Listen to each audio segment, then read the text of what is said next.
feature presentation. Welcome back to another Untitled Movie Podcast. I am one of your hosts, Matt Rohrbeck. Alongside, he's allergic to tomatoes, but he is Tomato Meter approved, Eric Marchin. If you feel it. If you feel it. I'm at a cottage, everybody. I'm taking time out of my vacation to review Lee Isaac Chung's Twisters with my boy, Eric Marchin. Eric, how are you doing today?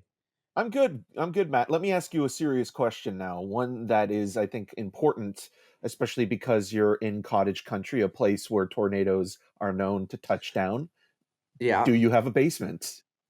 There is a basement here. I actually have a funny story about that. This exact cottage that I'm at.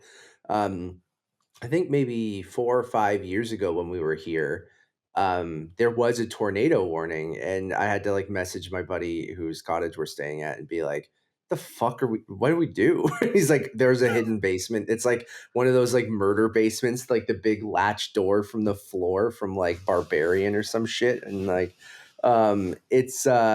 it was scary because it was a very intense storm. And then I think another time Nevis and I did watch Twisters when we were up here once because like we like watching You mean Twister? disaster movies when we're here. Sorry, yeah, Twister. We did not watch Twisters.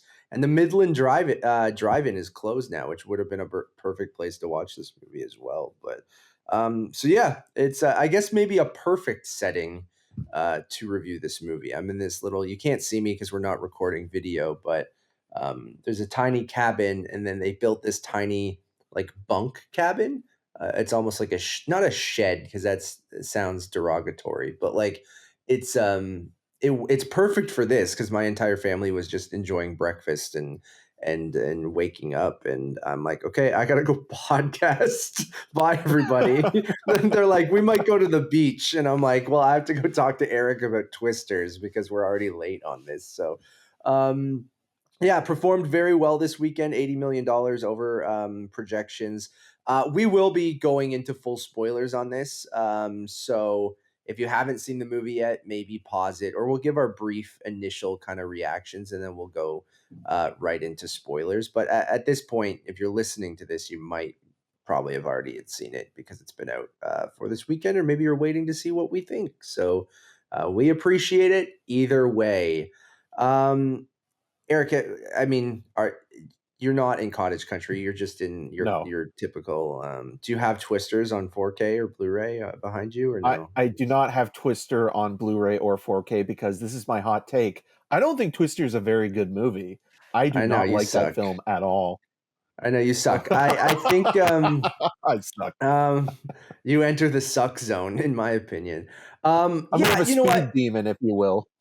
To start with the original, it is an interesting legacy sequel or remake, whatever you want to call it. Like, it's not really, it's sort of connected with one device with Dorothy, but like, other than that, it's pretty much its own thing. Yeah, I mean, I think a lot of my love of that original film is nostalgia, and I will admit that. I don't necessarily think it's a great movie, but what I do love about that first film is that it has an energy to it. And I do think it's a lot of fun. I think I enjoyed it earnestly and as a child and as a young person, because I was talking to my wife about this, who Twister is one of her favorite movies. So how dare you, Eric, insult my wife, you piece of shit. Sorry, Nevis. She was genuinely terrified of that movie as a kid, and I remember that. And I remember going to the ride at Universal Studios, and I always laughed at the Helen Hunt and Bill Paxton like intro on that ride, and it was like an iconic movie from our childhood. And you know, it's something I do revisit quite often because it's just, I don't know, I think it's an easy watch. I think it's a fun watch. Watching it with more of a critical eye and as an adult, because we watched it right before seeing Twisters, which we're about to talk about.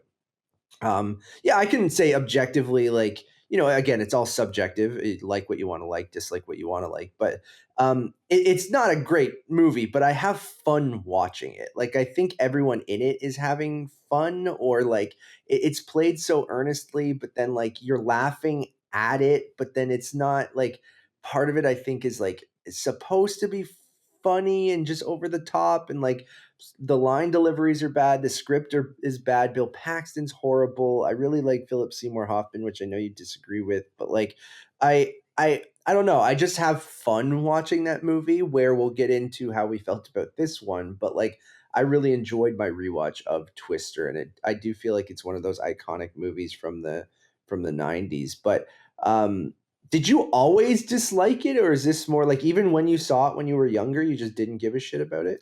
I think it was one of those movies where what set it apart initially when it came out in 1996. It's what 3 years from Jurassic Park, Yeah. in terms of blending both CGI and practical effects. And this movie was really cutting edge for the time when it came Yeah. to how CGI was implemented into, an actual practical set, or sequence.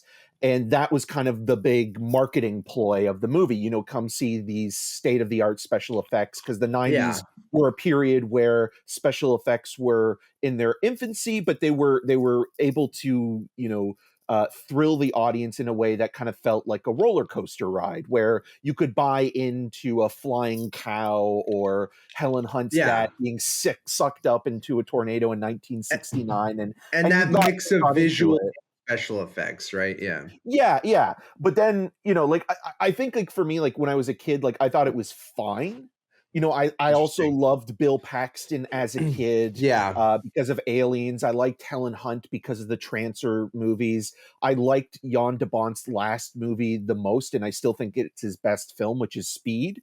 But then when you get older, like I actually weirdly had more, because the 90s were also a period of like reviving the 70s disaster movie, the Irwin Allen disaster film. So you had movies like Volcano and Dante's Peak and Armageddon and Deep Impact, where they were kind of trying to bring them back a little bit in the 90s, into the mid to late 90s.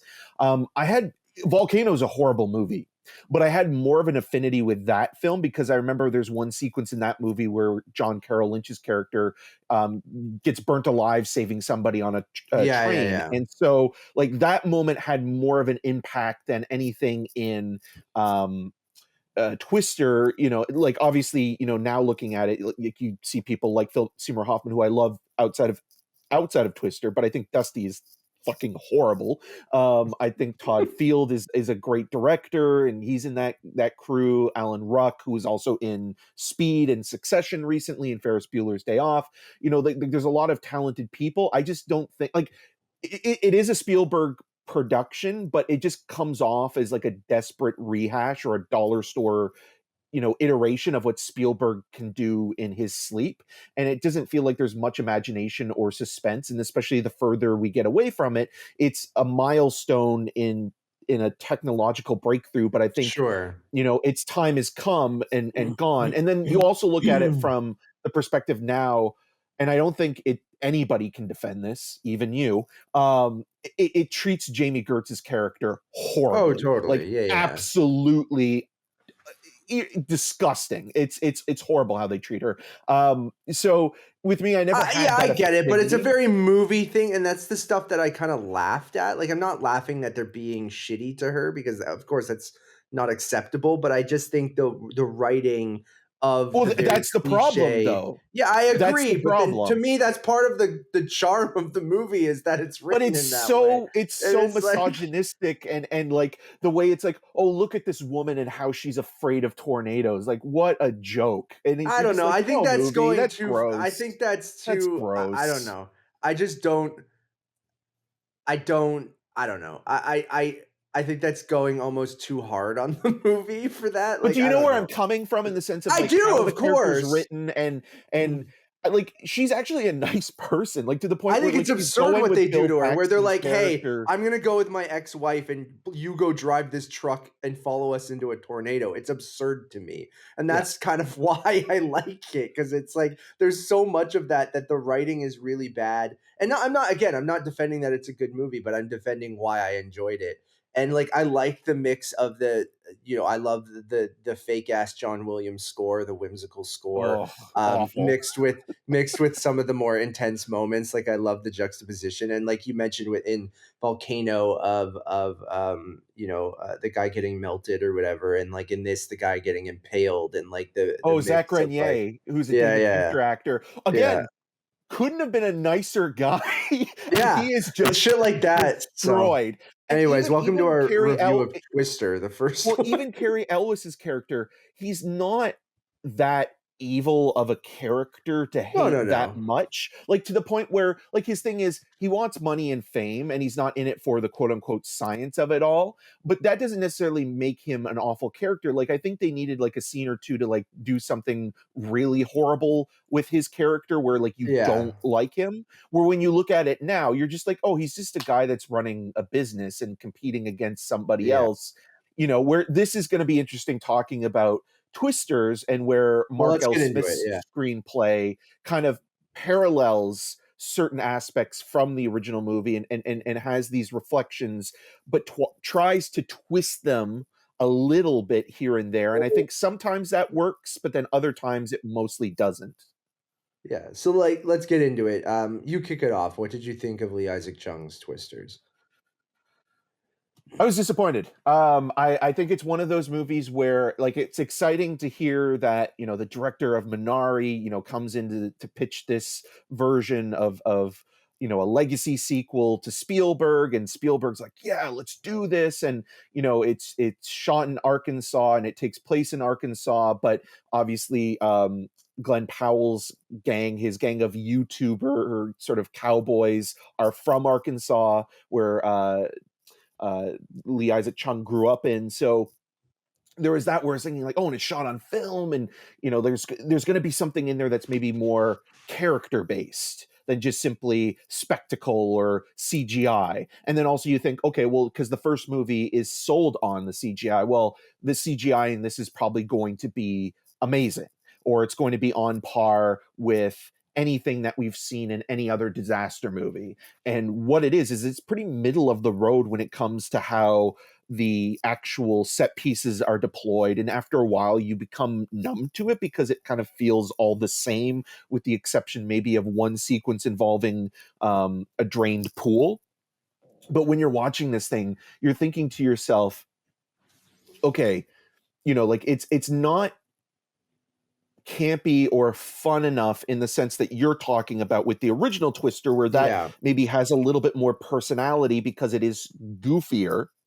This is trying to balance like the humor and action with science, but then it never finds a ground to kind of stand on, because the topic of conversation now has led to, and I think it's a fair criticism here, is that it doesn't even mention climate change. It talks about climate change, it talks about science, it's very scientific in terms of how it's trying to make it a little bit more realistic and how it's portrayed, and like why are all these phenomenons, these events happening like they Happening are more now, often, yeah, and more powerful, yeah. and the reason why. And it's a lot like Top Gun Maverick, and obviously Glen Powell's in Top Gun Maverick, and Joseph Kosinski has a story by credit here, even though he didn't write the script for Top Gun Maverick. But Top Gun Maverick omitted who the villains were in the Yeah. geopolitics. To keep kind of Twister, neutral, well, no, right? the Yeah. whole thing is literally like, well, we don't want to turn off climate Yeah. deniers because we want this to be a 4-quadrant movie and to sell Yeah. tickets to everybody, in the same way that we want Top Gun Maverick to sell internationally to everyone and not offend anyone. So we have to kind of, back off. But the whole point of this movie, and there's an original article about Twisters going into pre-production where it's like, we're tackling climate change. And it's like, Yeah, and well, then it they remove defeats the all of that, yeah. purpose. Anyways, Yeah. I'll let you go. Sorry about that. No, I'm kind of 100% with you. I mean, talking about someone who does really enjoy the first Twister, and my being my wife's favorite movie, she was super jazzed for this, which got my excitement up for this. Like you mentioned, the director of Minari coming in, you hope like, oh, then maybe this will bring a little bit of heart and emotion to the movie and actually be like a good story and things like that. And yeah, I was also just very very disappointed. And you know, I probably will we both I think will sound more negative than maybe we actually are, because I think while watching it, I was never like, this is a chore to watch, or I was hoping that it was ending, or that it was bad. But like you said, it's not so bad it's good, and it's not so good it's good. And the worst kind of movies to me are the ones that are just middle of the road. And this is one of those movies where I watched it kind of stone faced the entire time. I really didn't think Glen Powell was as charismatic as he can be. I thought Daisy Edgar-Jones was okay. I thought a lot of the cast was wasted. And like you said, like that first movie, even if it's maybe objectively a worse movie than this, I think the personality in that first movie and that kind of whimsical nature mixed with the tornadoes and the innovation of special effects at the time, and like all this kind of stuff just makes it a more enjoyable movie than what I just watched with this. Like, and mind you, there might be other ways where this movie is more entertaining. I've seen a lot of people talk about 40X being a blast while watching this. But if a movie needs a gimmick like 40X to be entertaining, then I don't think it's a good movie. Like, or like it can be an okay movie, and maybe seeing this at the drive-in or watching it at a cottage during a thunderstorm or something like that might elevate that experience from the kind of probably 2.5 where we're going to land to like a 3 or something like that. I just think overall it's retreading a lot of the stuff from the first film. I don't like things like you know, the whole first movie is about Bill Paxton and Helen Hunt trying to get Dorothy to work, and they fail over and over and over again that whole movie. And the whole thing is just them trying to get it and launch it basically and get that data. Where this, they do that in the first sequence of the movie. I know 30 years have passed, and maybe the advancements of launching Dorothy have, you know, maybe the people have learned more and these kids can do it, yada, yada, yada.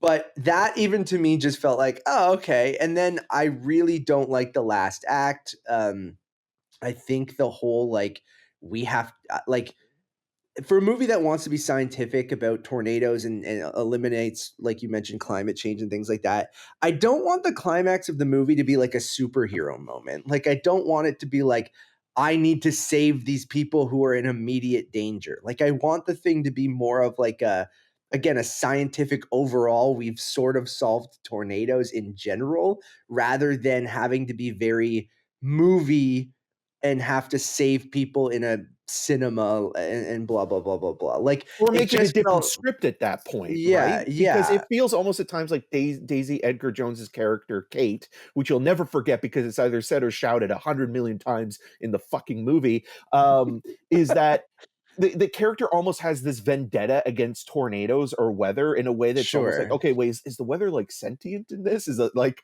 you know, targeting Kate the way that, you know, it was targeting the Brody, like the sharks were targeting the Brodies in Jaws? yeah. And it's almost like, well, if you made it that kind of movie, well, maybe the superhero ending that you're referencing would work better because it's like, you know, the ultimate sort of hero versus the villain thing. But And because it's not that, it doesn't work. it feels weird, like her going out and like having to use the tech that she just developed with Glen Powell, who very conveniently is like, we can use AI and figure this out in 2 seconds. And it's like, she's very smart. I feel like and I like some of the stuff where, you know, you lose your passion because a traumatic event happens to you.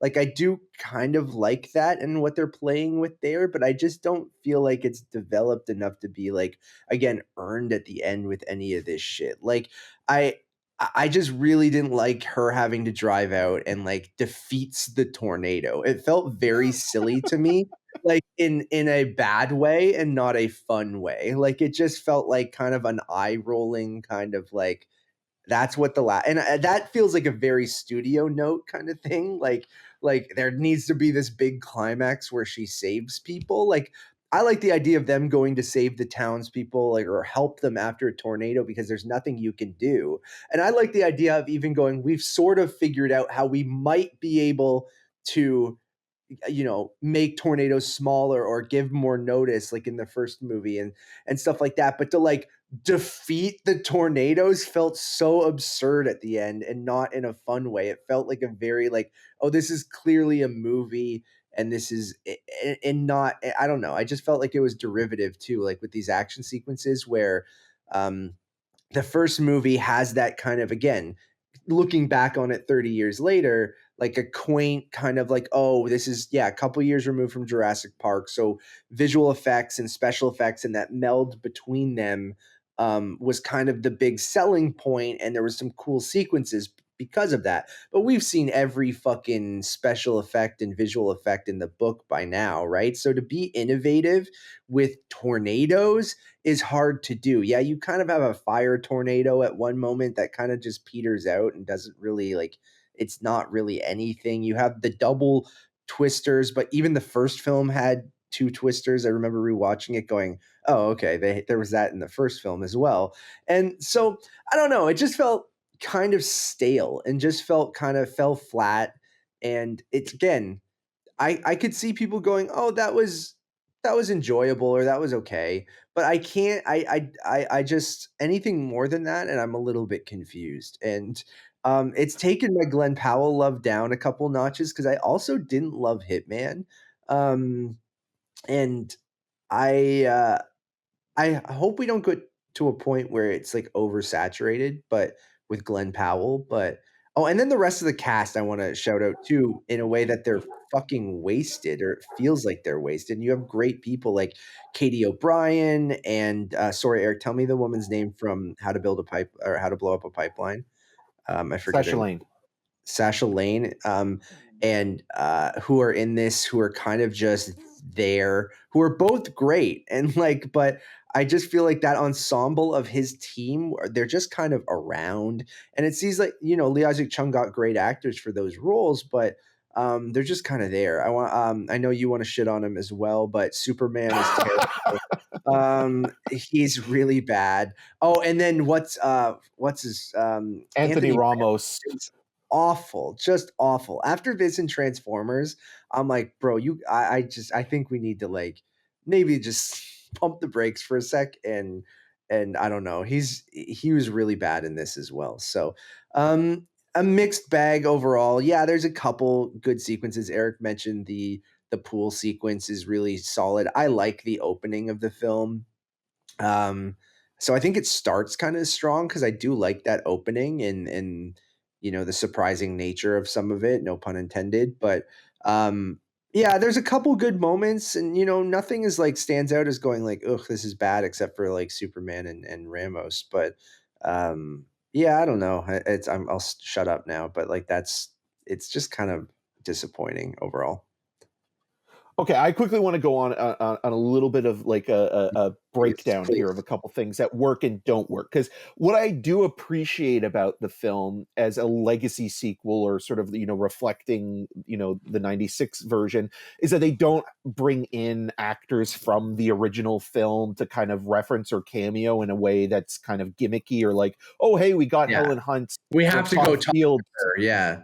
Yeah, we have Todd to go to Field. yeah, we have to talk to TAR director Todd Field.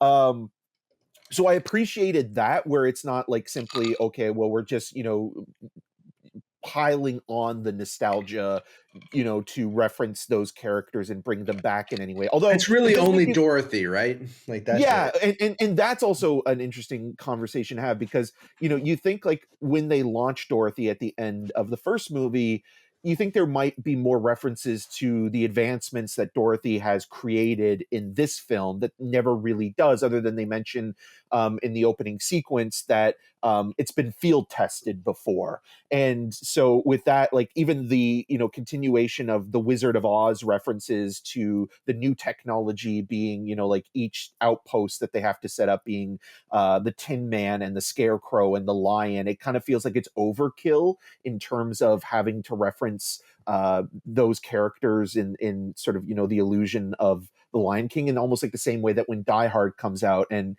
yippee ki motherfucker is continually used in those movies going on, it doesn't really make sense, other than just like to reference like the one cowboy line, where it's like you could come up with other references to I don't think we're in Kansas anymore, or something like that. Yeah. And so like the thing is, like, with these movies, to be fair to the humans in it to some degree, even to David Cornswet and Anthony Ramos, is that people are coming for the CGI, the spectacle, the weather itself, in the same way that people come to a Godzilla or King Kong movie for the creatures, right? Like, the humans are never like the star of the show per se. And I think with Yeah. like the way that Kate is written, which is pretty poorly, and like she's basically defined by trauma, and she's more of a spectator than a participant in the movie, and she's always reacting to things instead of like actually analyzing them. And then when she is analyzing them, she's usually prompted by Tyler Owens, Glen Powell's character. And I like Glen Powell in this, and just in terms of like a movie star, but he's also written in a way that feels very alpha male dominant, kind of, in like the way Yeah. that he pops up in certain scenes or inserts himself into Kate's life, where it feels like, okay, man, you're being a little too Yeah. like aggressive. Like, there's one scene where, again, like, we're reflecting certain things. Kate, has this instinct weather whisperer kind of thing that Bill Paxton had in the original movie, where she could predict things without using technology. And then, Glen Powell, in almost like a gender role reversal, is a little bit like Helen Hunt, where, he's a part of that crew, the motley crew, to begin with. And then Yeah, almost like yeah. Kate is with like the Carrie Elways group, but she doesn't know it yet, right? And then we have like this That whole subplot. well, we have this background baddie that never really gets explored, other than just Tex to tell Richmond. you, yeah, where the where the funding's coming from for Javi, for Anthony Ramos's character's technology, like, and that's basically it. Like, there's no ramifications for that at all, Other than Ramos's character realizing, like, having his moment where he's like, "Oh, I actually am doing bad shit, and I need to help the good guys." I'll get to him in a minute. So going to the farmhouse. The farmhouse is a reflection of when the characters go to the aunt's place for steak and eggs, right? So Maura Tierney, who I really like a lot. I think she's always great in everything that she's in. Yeah, she's wonderful. Yeah, it plays the mom in this to Kate, to Daisy Edgar-Jones's character. And there's a scene where like Tyler Owens like just magically appears in the barn. Yeah, it's very like, creepy. Hey, you might need some help. And then the scene before I found you. It's like, okay, bro, all right. And then even the scene before that, when we were talking about like the rodeo sequence and the pool, like, he comes to her door, knocks at her door with a pizza, and is just standing there. She closes the door, and he's like, it takes like a beat or two, and he's still there. And it's weirdly stalkerish in a way where it's like, I know you're gonna be into me. I know it. But it's I know played it. charming, right? Yeah, like he's. I know, but if it was anybody, then... but if it was anybody else, it would not be charming, because it's I agree. Glen Powell. I agree. And the other thing that's so annoying about Tyler Owens is that he keeps calling her City Girl. She's from Oklahoma. And like, I know it's like a joke, because she moved to New York City, but it's like, let's she's got an accent. Like, come on, like, she's as Southern as you. Let's give this a break, So yeah, and then Anthony Ramos, I think, like, weirdly, I think he's basically feels like two characters in one. Like, he almost feels like an amalgamation of like the nerdy character, like, that does the tech stuff, but then he's also like the third zoned, yeah, but then he's like the third and like kind of like a quasi love triangle thing going on, and he is awful in this. Like, there's no, like, I wanted him to die so badly, because there's no redemption arc that is satisfying. There's no humility or pathos to him. There's nothing in terms of empathy that I feel for him. I mean, David Cornswet is terrible, but he is just a caricature and a cartoon. Yeah. But with him, it's like with Ramos, they're trying to make him more than just those parts. Yeah. And so when you're like, it's like, dude, get out of here. But I wanted to jump off that though, too, you wanted him to die. The opening sequence, I feel like, is the only time anyone in the movie dies. And I feel Twister's not dissimilar though, as well, because the dad dies at the beginning, and that's it. And then Zach Grenier gets impaled, destroyed. The nicest human being in that movie gets literally just like, oh, let's fuck him, let's fuck his day up completely. Yeah, I don't know, and I'm not saying that that would have made the movie better, or to get emotion you need to kill someone, but I just feel like in a movie like There's more this, if you're danger. trying, yeah, you need something to show that there is danger. And I know you go, oh, you wipe out the whole friend group at the beginning, and that's basically, setting the stakes for the entire film. But then if you don't go back to that and I'm not saying her mom needs to die or whoever needs to die, but like I don't know. I needed something more David to show the Cornsweet and dangers. Anthony Ramos should Like, have died. yeah, something like that, man. Like, even if it's characters you don't give a shit about or whatever, like it still kind of shows, at least if someone dies. Like, I know random people are dying or whatever, but I just feel like too often they would like get way too close to these tornadoes, and I never understood the physics of them.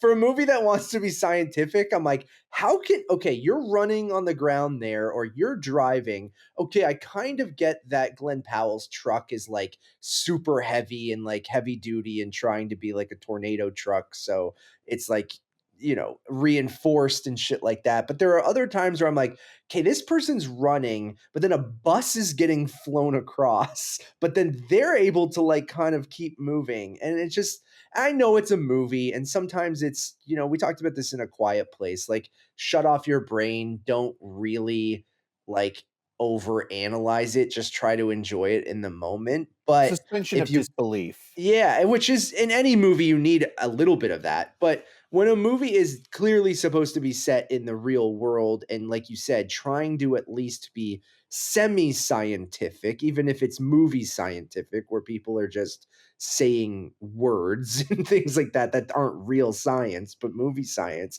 But it's just I don't know, too often I found myself not understanding the power of the tornadoes, of being like, okay, wait, you can drive right up to it and shoot fireworks or drive into it. Okay, that's only this, but an F1 or whatever. But then later there's stronger ones and things are getting ripped apart and flying, but people are able to run into a cinema. And like again, I might be going too far into nitpicking and stuff like that, but it did take me out of it to be like, huh, okay, I don't really understand the physics and the power of these twisters. Yeah. Anyways, keep going. I Well, know the you're in other the thing middle of with something. that I think that you triggered a thought that I had is that neither team is competing for the same thing.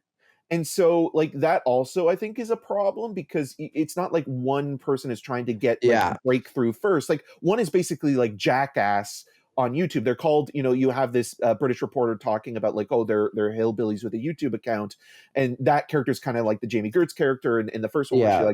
she's the the audience surrogate there. This guy's the audience surrogate here. And they're just competing for like the thrill of getting hits and getting 1 million Yeah. subscribers and They're things like thrill that, seekers, they're storm chasers. Yeah, where they're the not. others are looking for it from like academic and then obviously a financial gain, which is the underlying sort of reveal of the villainy of the piece. Of but Tex Richmond, maniacal but in the laugh. first one, at least you had like two different Trying to groups do the same compete- thing. Yeah. exactly, and seeing like who will get it first and who will get the fame, the glory, the There's breakthrough. a race kind of Yeah. nature to Here, that, there's not. right? They're Yeah. not. They're not the same thing. So you're not It's just a bunch of worried about jackasses it. ruining your science because Yeah. they're shooting fireworks or whatever into it. Yeah, I agree with that as well. Yeah, and so like there's no real like thrill or suspense in that, and there could have been more where it's like, oh, am I rooting for this team instead? Maybe I should be rooting for these people, and it never creates any sort of tension or anxiety there. And I think I agree with you. Like I think you have to show outside of the opening sequence, there needs to be a realistic sort of portrayal of okay, well, working in the field, working in an environment, there are risks to accept or understand that you could be putting your life in danger, and you never really feel like that. And then once you get to that final sequence, the movie theater sequence, then you just feel like that's like you're not worried about the characters at that point because they've gone through everything, and it has become kind of a superhero movie at that point, that you're just thinking to yourself, okay, well, nobody's going to be sucked up and turned Yeah, into like Swiss cheese. you see the destruction in the towns and stuff like that, but that's how they get through with the danger in the movie, but I never felt like any of the main characters were ever in danger. Like, you're telling me you couldn't have killed some of Glen Powell's crew that are just there anyway, that could have shown, like, given him a reason to, like, see her side of it or something like that. Like, again, these are very cliched movie type things, but if you're gonna do that, do the big Top Gun Maverick, corny, cliched, like, big movie moments of, like, either Glen Powell having to realize something or save the day or sacrifice himself. Like, I would have taken any corny cliche like that over what they did in, like, a kind of nothing way. Like, I know we're playing backseat writer and things like that, which, whatever, movies shouldn't be what we necessarily want them to be. Like, it's not our project, but I don't know. It's just when it's missing something, you try to fill in those gaps with what you think should or what could have been or what could have been better. But overall, I think it's like again, we probably went really hard on it, but like I think it's not a horrible movie. It's just kind of okay. And sometimes okay is fine, but sometimes when you want, like, in a summer that's been a little bit of a slow summer where you're like, oh, this is a big, old school style filmmaking, movie. This could be really fun from a great director with a great cast and things like that. And then I think you're just let down at every aspect. The special effects kind of let you down. The cast lets you down. The direction kind of lets you down. And like, not like it's like, oh, this is a pile of garbage, but just in a way where you're like, this could have been better or you wished it was better. And I think that's where I ultimately land. So I'm going to give the movie a 2.5 out of 5. I think it's very right in the middle of being, you could lean okay good, you could lean okay bad. And I lean more on the okay negative side. So I'm going to give it a 2.5. Yeah, it's not disastrous, it's disappointing. And that's the biggest problem with the film, where, you mentioned being disappointed that, Katie O'Brien's in this. It's also even more disappointing because you know how good of an actor she is with having already worked with Lee Isaac Chung in The Mandalorian season 3, and that one episode that's the best of season 3. So, Yeah. like, And she's like great that, in Love Lies Bleeding. Like, yes, absolutely. Like, that's a star-making performance. And obviously sometimes that happens where, like, you'll get somebody making a movie that they'll be a breakthrough role, but maybe they have something that they shot around the same time and it doesn't, totally. it doesn't come out around, like, the same time as the movie. So that's something where I think that's almost like your own expectations. But yeah, it's just one of those films where you're watching it and you're thinking to yourself, oh, I was looking forward to this. And my recommendation would be go on to Vimeo and search for Jay Cheel's Twisted, which is about a sort of like this hybrid documentary reenactment movie about Twister playing at the Canview Drive-In in Laurel. It's in the St. Catharines, Niagara Fall region in 1996, and this kind of fake mythology of these characters or these people that thought that they saw a Twister come into the drive-in and wreak havoc during a That sounds screening fun. of Twister.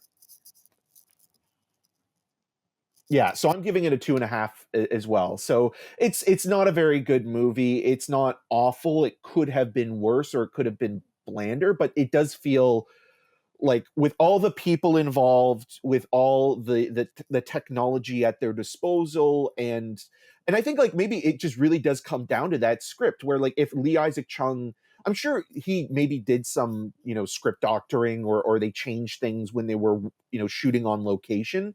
But maybe if he had actually written the script instead of just coming on as like a journeyman director, maybe it would have been a little bit better. Because even with him using, I was going to bring that Kodak up, and we never 35 talked millimeter about it, film, but like, that's, I think, very telling that the movie is shot on film on location, and it's not something where we go, oh my god, it looked great. Like, it looked really, like, you could tell the texture and the practical nature of it all or something. But yeah, yeah.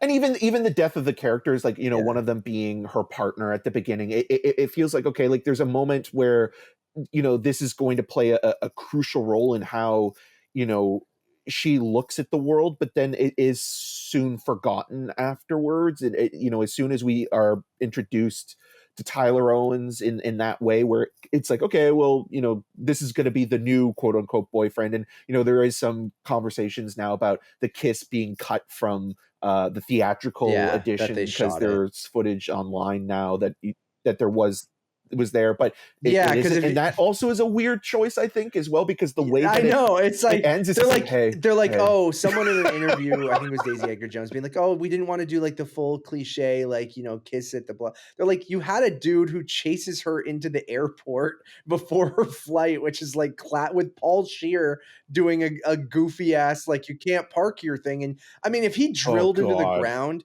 with that truck in the center of an airport, that dude's getting arrested and thrown into jail for possible, like, really bad activity.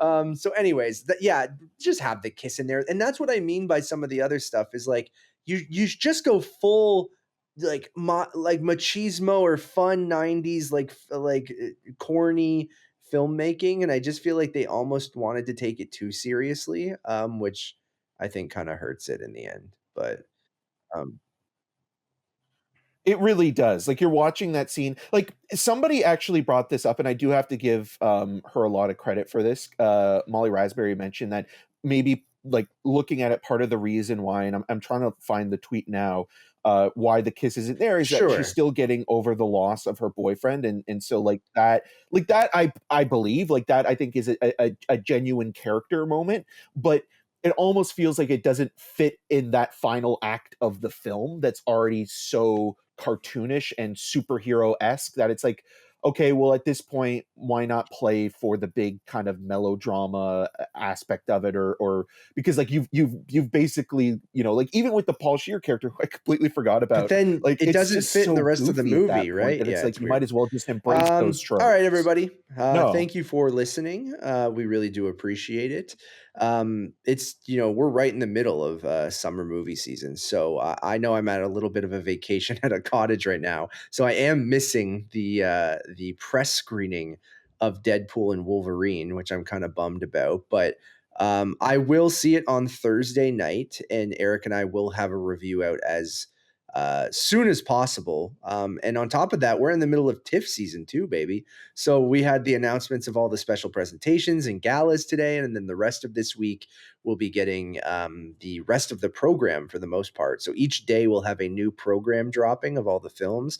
Already some great stuff announced. Can't wait to talk about it with Eric. So there's a lot of great stuff coming up. So make sure you are following us over on Letterboxd, which is Untitled_movies, as well as on all those social medias. I'm at Matt Rorabeck.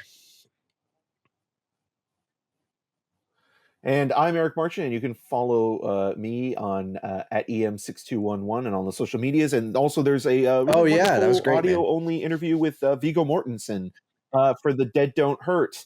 We even Yeah, talked a yeah, little yeah. bit about hockey, if you can believe that, at the end of the episode, which was a lot of fun. And I really appreciate Matt, continually enabling my obsession with talking to very talented and passionate people that make Of course, really dude. wonderful things. So I All right, appreciate I'm that, gonna Matt. enjoy the rest of this cottage. I don't. Maybe I'll let you guys know what cottage movies we throw on. My family's not big on. I sometimes just want to sit and watch a movie.